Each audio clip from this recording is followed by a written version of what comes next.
Olá, meus queridos, a paz do Senhor. Esse é o SOS EBD, o seu canal de resumo da Escola Bíblica Dominical.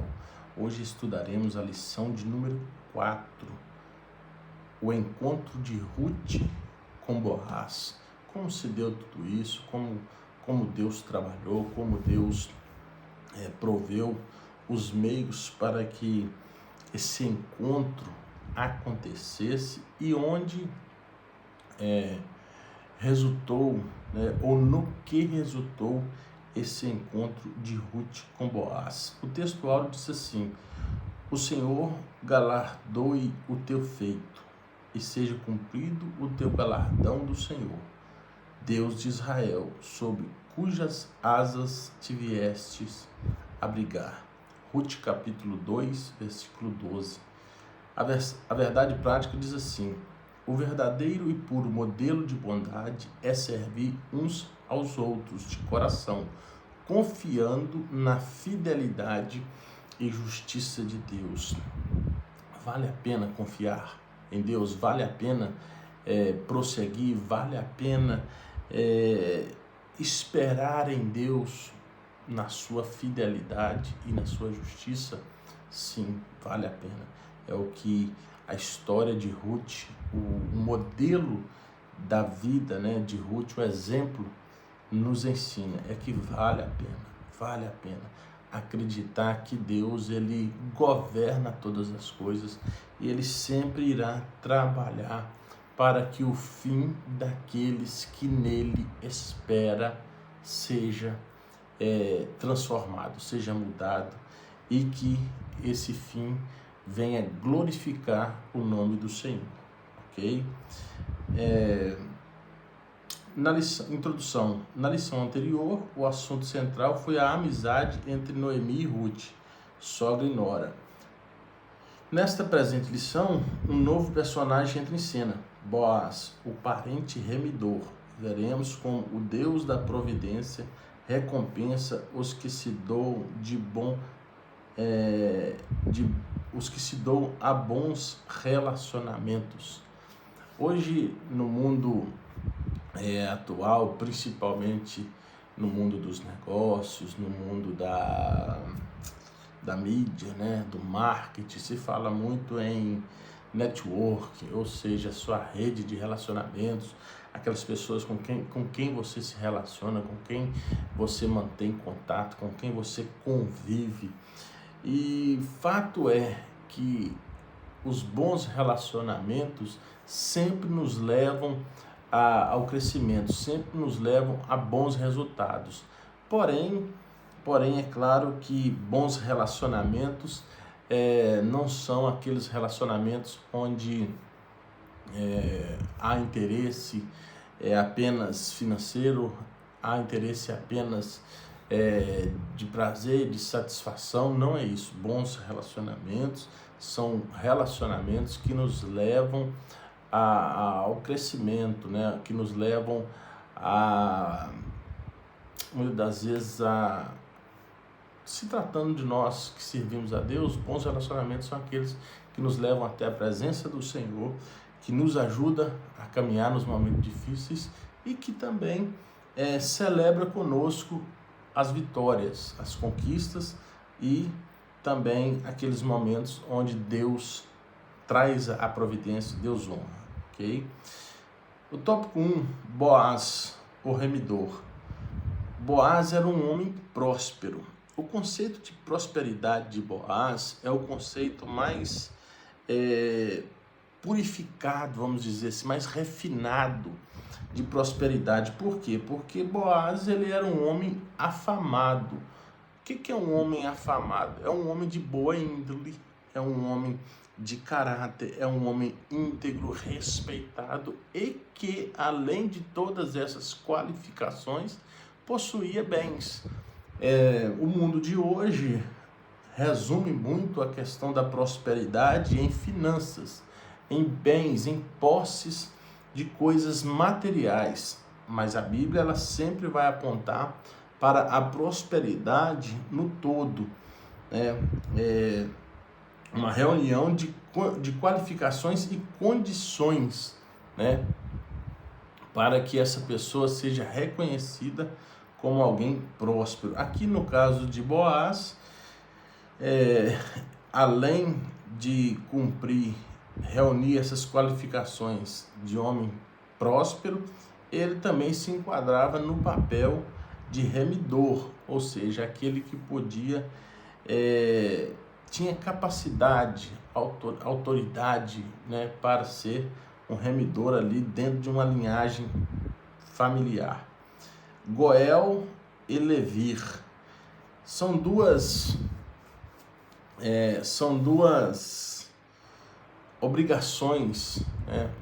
Aqui são obrigações, não é uma questão apenas de escolha, de querer, né? Eu vou analisar se eu faço ou não.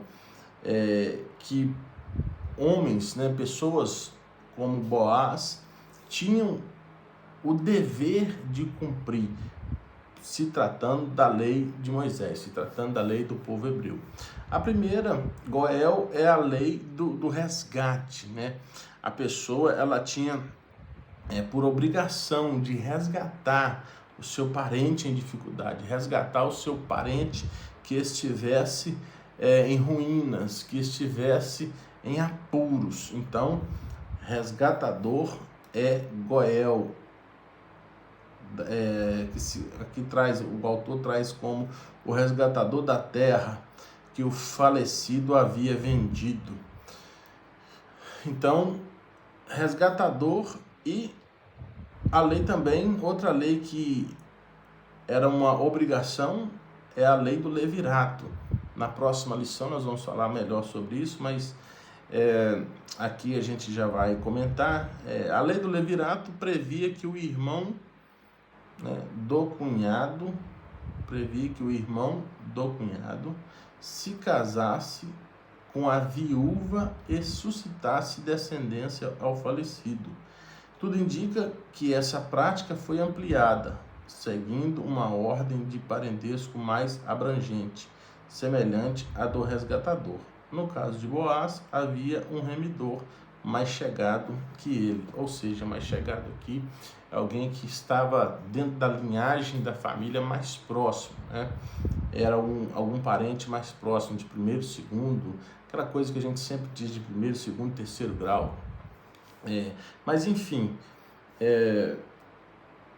o que precisa ficar bem claro é que essas obrigações faziam parte do contexto de lei, de crença do povo de Deus, e Boaz, nesse caso aqui, era um homem que estava apto a desenvolver essas obrigações, né? Essas duas leis. Ponto 3, temor e respeito. A saudação de Boaz a seus empregados demonstra que ele temia a Deus, e a invocação a Jeová, o Senhor seja convosco, dirigida a todos os seus segadores, indica também seu respeito aos que com ele trabalhavam. A resposta veio imediatamente também, né? O Senhor te abençoe. Ele abençoou aqueles que trabalhavam para ele, e os que trabalhavam para ele também o abençoou. É muito importante isso, porque a gente hoje vive um mundo onde as pessoas, as indiferenças, muitas das vezes, o egoísmo, muitas vezes cria uma situação entre patrão e empregado, onde um parece ser tão soberano que ele não pode, ou muitas das vezes não tem condições de conviver, de relacionar, de abençoar, ser abençoado o seu empregado. Mas isso tudo é uma deturpação do mundo hoje. As pessoas hoje estão degradando muito, destruindo a imagem de que as pessoas que estão na liderança, as pessoas que estão na gestão, os donos, os patrões, eles também são seres humanos igual a nós e precisam ser abençoados, precisam ser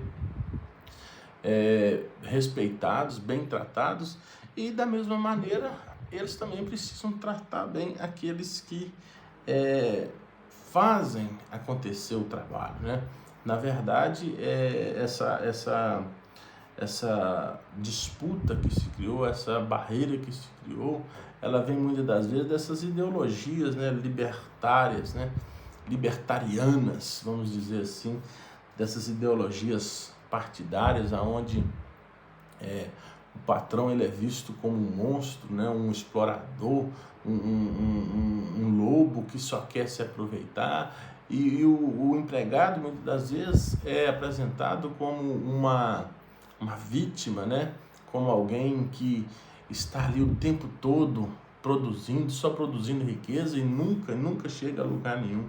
Mas na verdade, quando há uma harmonia, e essa harmonia ela se baseia no temor do Senhor e no respeito, a gente vai ver que funciona e funciona muito bem.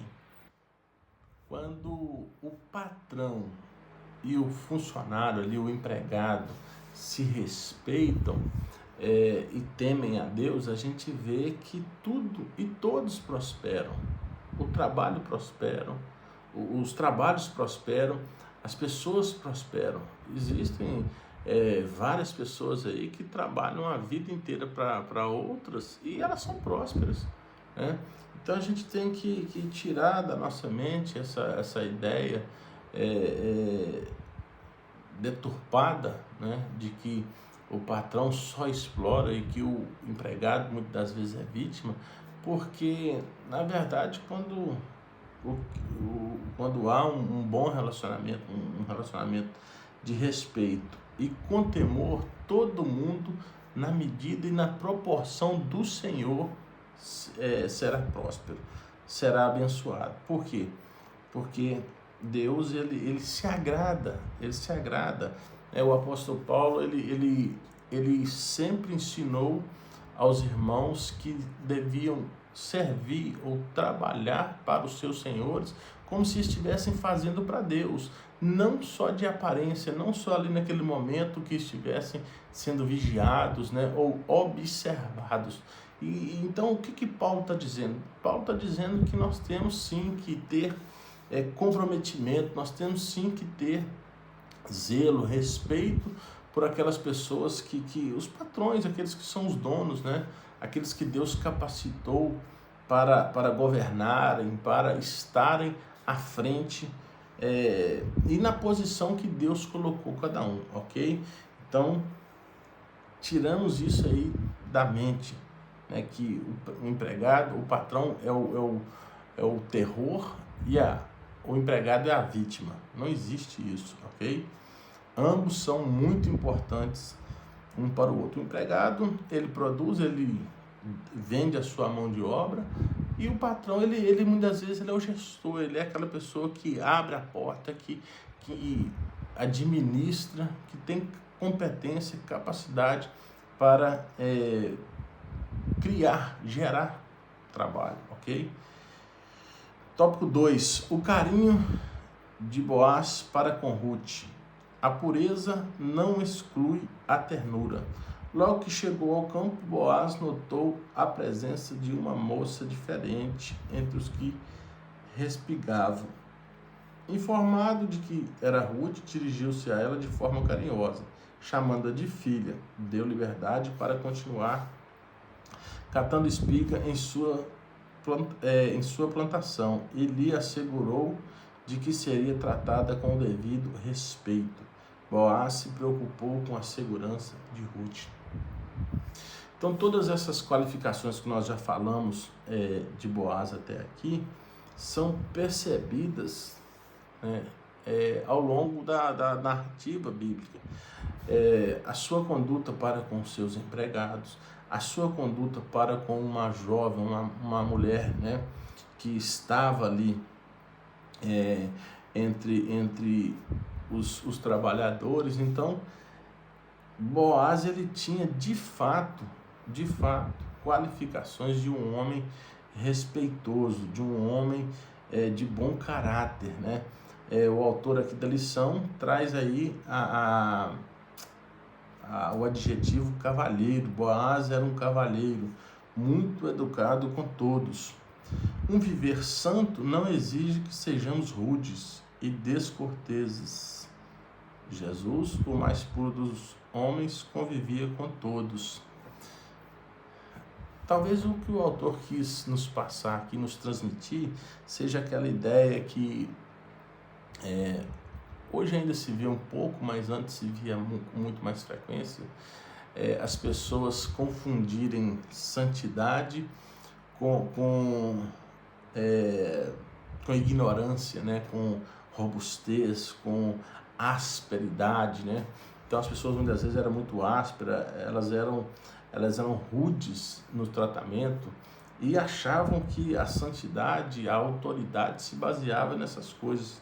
E a gente vê que não, na verdade, a gente vê que a autoridade, ela se apoia, ela se baseia sobre pilares como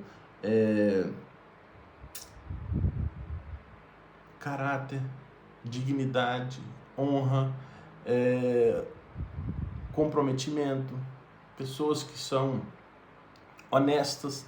Então a gente vai vendo que não é falar grosso, não é fazer cara feia que faz alguém ser autoridade, né? Ou transparecer bravura, ignorância, né? Que faz alguém se tornar uma autoridade. Pelo contrário, a pessoa pode ser muito bem educada, a pessoa pode ser gentil, a pessoa pode ser amável, a pessoa pode ser carinhosa, desde que ela cumpra todos os requisitos, tal como Boaz aqui a gente via na vida dele. A pessoa vai ser uma autoridade, a pessoa vai ser respeitada.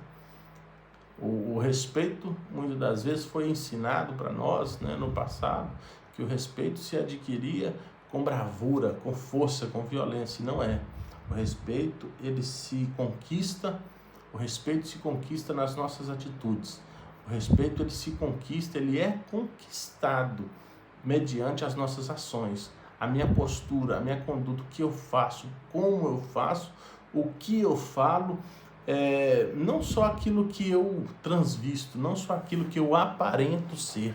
Então o respeito ele vai ser adquirido de acordo com as minhas ações, com as minhas atitudes.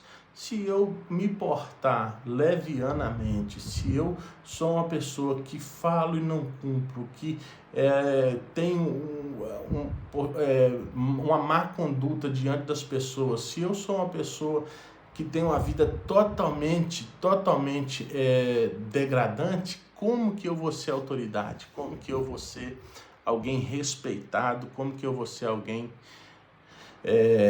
que mereça credibilidade, crédito de alguém? Não tem como, né? Então Boaz, os próprios empregados dele mostravam ali o nível de honra, né, de autoridade que ele era. Ele chega, abençoa os seus empregados, e os empregados dele dizem: o Senhor te abençoe. Então, respeito não se compra, respeito não se ganha à força. A gente vê que quem busca respeito e autoridade à força são ditadores, são homens que amantes de si mesmos, são homens que não conseguem ter uma boa conduta, não têm um bom caráter, não têm uma boa postura e usam muitas das vezes da força, usam muitas das vezes da posição para galgar com violência, com medo, impondo medo e às vezes até destruindo a vida das pessoas para que isso aconteça, ok?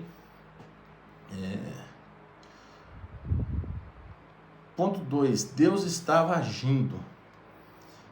A atitude de Boaz surpreendeu Ruth. Como estrangeira e pobre, certamente ela tinha receio de como seria tratada. Ela agia com muita educação, com muita discrição, mas o gesto de Boaz impressionou. Por quê? Geralmente a pessoa que é estrangeira, e eu hoje vivo isso de fato literalmente, a gente que é estrangeiro, a gente sempre espera o quê? A gente espera sempre ser o último, né? O último da fila, o último a ser lembrado, o último a ser entendido, o último a ser beneficiado. Isso é fato. A gente, quando está numa terra estranha, quando está numa terra alheia, a gente nunca pensa que a gente tem a primazia e terá preferência. Mas, quando Boaz toma aquela atitude de proteção, olha, ajudem ela, favoreçam ela, deixem acontecer para o bem dela, né? Ali no caso de deixar cair as espigas, a gente vai ver que isso impressiona Ruth, né? Mas o que acontece? A gente vai observar que Boaz, ele já sabia, ele já tinha informações sobre a vida de Ruth. Não se trata aqui de fofoca, não se trata aqui de boatos, mas na verdade Boaz, ele teve acesso a informações acerca da conduta, da trajetória da vida de Ruth. Então, essas informações que gerou em Boaz essa graça, que gerou em Boaz esse olhar diferente, essa percepção dele sobre Ruth. Um bom testemunho nos abre muitas portas, é o que o autor traz aqui sobre a conduta de Ruth. Eu já disse isso na aula passada, em uma delas aí, porque o que de fato faz os olhos, né, o olhar de Boaz concentrar em Ruth, é claro que a gente vê a providência de Deus, mas a providência de Deus, ela foi direcionada para alguém que tinha um bom testemunho, que teve uma boa conduta, que teve ações dignas dessa graça, né, da atenção de Boaz. Por quê? Porque o bom testemunho faz isso. O bom testemunho faz isso. Ah, mas então a gente vai achar, né, eu não estou querendo te dizer que Deus, ele só abençoa quem tem mérito, que a gente tem mérito para ser abençoado por Deus. Eu não estou dizendo isso, mas o bom testemunho, a boa conduta faz com que as pessoas nos olhem, faz com que as pessoas nos observem, faz com que as pessoas voltem suas atenções para nós. E daí, frutos são gerados, portas são abertas. Uma pessoa de mau testemunho, uma pessoa de má conduta, as portas não estão abertas para ela. Ninguém abre as portas da sua casa para uma pessoa de caráter duvidoso. Se a gente souber, não. Muitas das vezes, entram pessoas na nossa vida, na nossa casa, fazem parte dos nossos ciclos de convívio, de caráter duvidoso, mas é porque a gente não conhece, a gente não sabe qual é a realidade daquela pessoa, a vida que ela de fato vive, quem ela realmente é. Por quê? Muitas pessoas, se a gente soubesse de fato quem elas são, a gente não deixaria entrar na nossa vida, né? A gente não deixaria fazer parte do nosso ciclo de relacionamento. Então, o bom testemunho, ele vai abrir as portas. E o mau testemunho, a má conduta, vai fechar as portas. Isso é normal, isso é uma coisa automática. Ninguém está afim ou disposto de caminhar com pessoas de má conduta. Não estão. As pessoas podem até tolerar, as pessoas podem até ali estar num ambiente, mas elas não querem acompanhar, elas não querem conviver com pessoas que não tenham um bom testemunho, ok? Ponto 3, sensível e espiritual. Boaz, ao mesmo tempo que ele tem essa percepção de Ruth como um homem, né, como um lorde ali, como um cavalheiro, mas ele também estava ali, de alguma forma, sendo sensível à voz de Deus. a lei de Moisés, ele estava dando ênfase ou fazendo aquilo que Deus estabeleceu para o seu povo, né? Então, sensibilidade e espiritualidade são coisas que têm como andar juntos. Eu não estou dizendo aqui de sentimentalismo. Sentimentalismo e espiritualidade não combinam, porque muitas das vezes o nosso sentimento ele vai andar na contramão da espiritualidade. Muitas das vezes o nosso sentimento ele vai nos conduzir por caminhos que nos afastam de Deus. Muitas das vezes o nosso sentimento ele vai querer que nós façamos ou praticamos coisas que são contrárias aquilo que é a vontade de Deus. Porém, a sensibilidade, a percepção, né, principalmente a voz de Deus, ao direcionamento de Deus, isso é muito importante. Isso é muito importante porque a gente consegue ter êxito, a gente tem um melhor êxito, a gente tem um melhor aproveitamento, né, da nossa vida, das nossas palavras, das nossas ações, quando a gente consegue ser sensível e espiritual, ok? A sensibilidade, ela nos move, ela abre muitas das vezes em nós o espaço para que o agir de Deus, o mover de Deus venha sobre nós e a gente consiga fazer a sua vontade. Boaz, com suas palavras, tocou profundamente o coração de Ruth e lhe deu grande conforto, né? Ele conseguiu ali ser sensível como homem, dando a ela proteção, dando a ela oportunidade, dando a ela provisão, mas ele também foi espiritual porque ele obedeceu a lei de Deus, né? Ele cumpriu a lei de Deus na vida de Ruth, ok? Tópico 3, a colheita de Ruth e a sua sobrevivência. A lei da semeadura. Uma cosmovisão secular produz a ilusão de que vivemos em um mundo dos homens, apartados de Deus e não afetados por ele. Ou seja, Deus está longe de tudo isso aqui.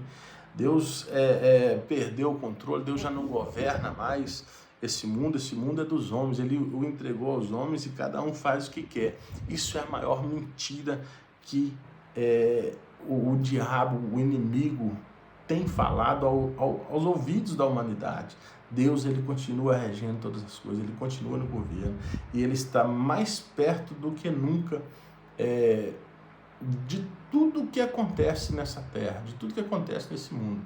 Tudo está patente aos seus olhos, tudo está visível, ele vê todas as coisas, ele sabe de todas as coisas. Porém, há um governo, o governo de Deus, ele não é um governo instável, aquele governo que hoje pensa de um jeito, amanhã pensa do outro, hoje faz isso, amanhã faz outra coisa. Não, o governo de Deus, ele é estável, ele já está estabelecido. O governo de Deus, ele já está totalmente definido como será o futuro dele. O que acontece é que dentro do processo, vamos falar assim, eu vou usar um termo meio político, né? Dentro do plano de governo de Deus, as coisas que andam acontecendo já estão previstas. A promiscuidade, o aumento da iniquidade, o esfriamento do amor, a mentira, o aumento do pecado, tudo isso já estava previsto no plano de governo que Deus desenvolveu, que Deus desempenhou. Porém, quando chegar o tempo da colheita também, aí as pessoas vão lembrar, fizemos isso, fizemos aquilo, e agora estamos pagando o preço da nossa escolha, estamos colhendo o fruto daquilo que nós semeamos. Por quê? Porque a lei da semeadura é isso. A pessoa hoje está plantando, a pessoa hoje está lançando a sua semente, mas vai chegar o dia da colheita, vai chegar a hora de colher aquilo que se lançou. vai chegar o dia em que as consequências das ações virão. Então, por mais que as pessoas possam pensar que Deus não está no controle porque está acontecendo, é o contrário, é porque está acontecendo mesmo, que Deus está no controle, porque Deus já advertiu que seria assim, Deus já falou que seria assim. Mas quando chegar o tempo da colheita, aí muitas pessoas verão, né? Como diz aqui o autor aqui, a lei da semeadura funciona integralmente. Não tem nada que o homem semeia que ele não colha. Não tem nada que o homem plante que um dia ele não vai colher. Então, o que acontece? A gente vai ver que o segredo está na escolha do que semear. Se a colheita ela é garantida, se a colheita ela é integral, então eu preciso saber bem e escolher bem o que eu vou semear. A gente vai ver que, olha só, Ruth decidiu servir ao Deus de Israel, em vez de Quemós, o Deus dos Moabitas. Agora ela começava a experimentar a mão invisível de Jeová, de Jeová Jiré, agindo graciosamente em seu favor. Então, assim, Ruth escolheu semear o quê? O amor pela sua sogra, o companheirismo, a lealdade. Ruth escolheu semear o servir a Deus. Ela plantou tudo isso, ela fez uma escolha, e a escolha foi: eu vou servir ao seu Deus, o seu povo será o meu povo, o seu Deus será o meu Deus. Então, quando Ruth toma essas decisões e faz essas escolhas, ela estava lançando a sua semente, ela estava plantando o quê? Plantando coisas boas. Agora chegou o tempo dela começar a colher. E o que aconteceu? A mão de Deus começou a trabalhar em favor da vida de Ruth. Se ela tivesse tomado outras decisões, feito outras escolhas, escolhido outros caminhos, por exemplo, como Orfa, a gente não sabe mais o que aconteceu com Orfa, mas uma coisa ela volta para os seus pais, ela volta para a casa dos seus pais. Então, o mínimo que aconteceu aqui foi Orfa voltar a conviver com toda essa promiscuidade, com toda essa idolatria aqui que os moabitas já viviam há séculos, de geração em geração. Então, para não dizer assim, olha, e Orfa foi de mal a pior, o mínimo que a gente consegue entender de Orfa é que ela volta para trás e volta a viver a sua vida passada, a sua vida da idolatria, a sua vida em meio a um povo que era idólatra, promíscuo e que não temia a Deus. Então, chegou o tempo da colheita, A decisão de Orfa levou ela para uma colheita no futuro. A decisão de Ruth também levou ela para uma colheita no futuro. A colheita de Ruth é essa que a gente já sabe, Deus restituiu, Deus restaurou e mudou o futuro, Proveu no futuro coisas grandes para a vida de Ruth. Ponto 2. Os acasos de Deus. O primeiro sinal da ação de Deus foi a escolha aparentemente aleatória que Ruth fez, indo apanhar espigas no campo de Boaz. Para ela, era apenas uma casualidade, quando na verdade era um inequívoco ato da providência divina. Deus tem o controle de tudo e age em favor dos que o amam. Romanos 8, 28. Todas as coisas cooperam para o bem daqueles que amam a Deus. Então, assim, a gente muitas vezes acha que é por acaso, a gente conhecer alguém, a gente estar num certo lugar. É claro que, humanamente falando, por a gente não conhecer o futuro, a gente acha que as coisas vão ocasionalmente acontecendo, mas não é. Quando a gente está dentro de uma perspectiva, de busca por provisão, a gente precisa crer, acreditar e entender que tudo é uma provisão de Deus. Ah, mas isso aqui eu não gostei, isso aqui não está do jeito que eu queria, mas é a provisão de Deus, talvez para aquele momento. Naquele momento ali, o que Deus tinha para Ruth vai colher espiga, mas no futuro você vai ser dona do milharal. Naquele momento, o que Deus tinha para Ruth você vai pegar só o que sobra, o que cair no chão. Não é nem pegar ali no pé. Você só vai poder pegar do que sobrar. Mas no futuro, você vai ser dona de tudo. Olha como que o presente e o futuro foram totalmente diferentes. Então, às vezes, no momento, o que Deus tem, às vezes não vai nos agradar. Às vezes o que a gente está vivendo ali no momento não é, de fato, o que Deus tem para a gente lá no futuro. Porém, a gente precisa entender de uma coisa: nada é por acaso. Se Deus te colocou no lugar, fica. Se Deus te colocou numa missão, faça. Se Deus te colocou dentro de uma seara, né? E ali não está fácil, não está como você queria, espera mais um pouco, fica mais um pouco, aguenta mais um pouco. Quem sabe o seu Boaz já está vindo aí. Quem sabe o Boaz aqui não é só o casamento, não é só uma providência afetiva. Boaz não foi só uma providência afetiva para Ruth. Boaz, ele foi uma providência completa para a vida de Ruth. Ele trouxe descendência, ele trouxe riqueza, ele trouxe boa índole, ele trouxe o caráter, ele trouxe respeito, ele trouxe honra. Boaz, ele trouxe tudo, né, para a vida de Ruth, inclusive o quê? O resgate e a remissão. Então, vamos ficar firme.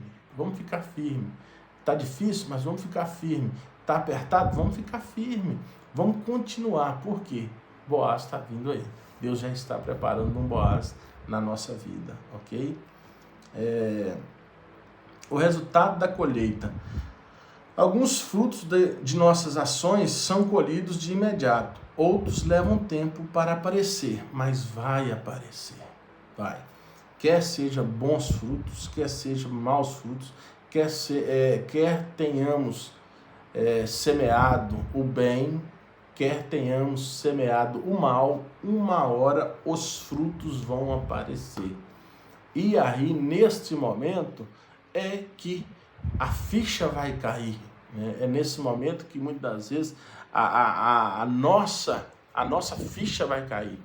Eu tenho certeza que quando Ruth se viu casada novamente, com um filho, dona de tudo aquilo ali, a mente dela, a ficha dela caiu. E ela se lembrou de onde tudo deu errado e aonde tudo estava agora dando certo. Como que Deus havia mudado toda a situação da vida dela. Eu tenho certeza que naquele momento, quando o fruto aparece, quando chega o tempo da colheita, a ficha cai. Lamentavelmente, também, o dia que a colheita dos maus, né, frutos chegar, a ficha também vai cair. A pessoa vai se lembrar onde errou, a pessoa vai se lembrar do que fez, a pessoa vai se lembrar de todos os passos que deu fora da direção de Deus, fora da obediência, e os frutos serão lamentáveis. Naquele momento, Ruth cantou, Ruth celebrou, Noemi e Ruth cantaram. A Bíblia diz, o livro de Ruth termina com cântico, elas cantando, elas louvando e bendizendo ao Senhor. Por quê? Porque chegou o tempo da colheita, a ficha caiu, mas também vai chegar o tempo da ficha cair para aqueles que fizeram más escolhas, que decidiram trilhar por caminhos que não deviam seguir. Leve o tempo que levar, passe o tempo que passar, uma hora a semeadura vai gerar o fruto, ok? Se você está semeando bem, se você está semeando a boa conduta, se você está semeando a lealdade, a fidelidade, pode esperar que no momento certo o fruto vai aparecer e você vai se alegrar. Mesmo que hoje esteja tudo difícil, mesmo que hoje esteja muito, muito, muito difícil, mas o fruto vai aparecer e você vai se alegrar. Porém, se você estiver semeando o mal, a contenda, a infidelidade, a maldade, a injustiça, pode aguardar que a ficha também vai cair. O momento vai chegar e você também vai colher os frutos da sua maldade e da sua injustiça, porque Deus, Ele é justo, ok? Deus, Ele é justo e Ele não fica devendo nada a ninguém. Conclusão, a atitude de fé de Ruth estava sendo recompensada. Sua prontidão em cuidar da sogra levou-a a encontrar conforto e proteção naquele que seria o resgatador de toda a família e que a incluiria na genealogia do Redentor da humanidade. Boas escolhas, escolhas inteligentes e bons relacionamentos geram recompensas maravilhosas no futuro. Olhe bem com quem você anda, pense bem antes de tomar as suas decisões, pense, repense e torne a pensar quando for fazer as suas escolhas. Por quê? Porque a sua recompensa futura se baseará nas suas atitudes de hoje. É a atitude de hoje que vai determinar a nossa recompensa no futuro. Ruth foi ninguém mais, ninguém menos do que alguém dentro da genealogia do resgatador, do redentor da humanidade, Jesus Cristo. Então, quem vai ser, quem seremos nós no futuro? Qual vai ser o legado que nós vamos deixar? Qual vai ser a recompensa que nós teremos no futuro? Eu não tenho dúvida que as minhas recompensas, elas estão sendo e serão de acordo com as minhas escolhas. E não adianta eu reclamar, não adianta você reclamar, porque é a lei da semeadura agindo integralmente na nossa vida. Amém? Que Deus em Cristo te abençoe, te dê uma excelente aula, te dê muita graça, que o Espírito Santo possa falar ao seu coração, ao coração dos seus alunos. E se você não é inscrito no canal, se inscreva, ative o sininho aí das notificações, compartilhe esse vídeo com mais alguém, para que possamos crescer esse canal aqui e sermos uma ferramenta nas mãos de Deus para abençoar vidas. Deus te abençoe em nome de Jesus.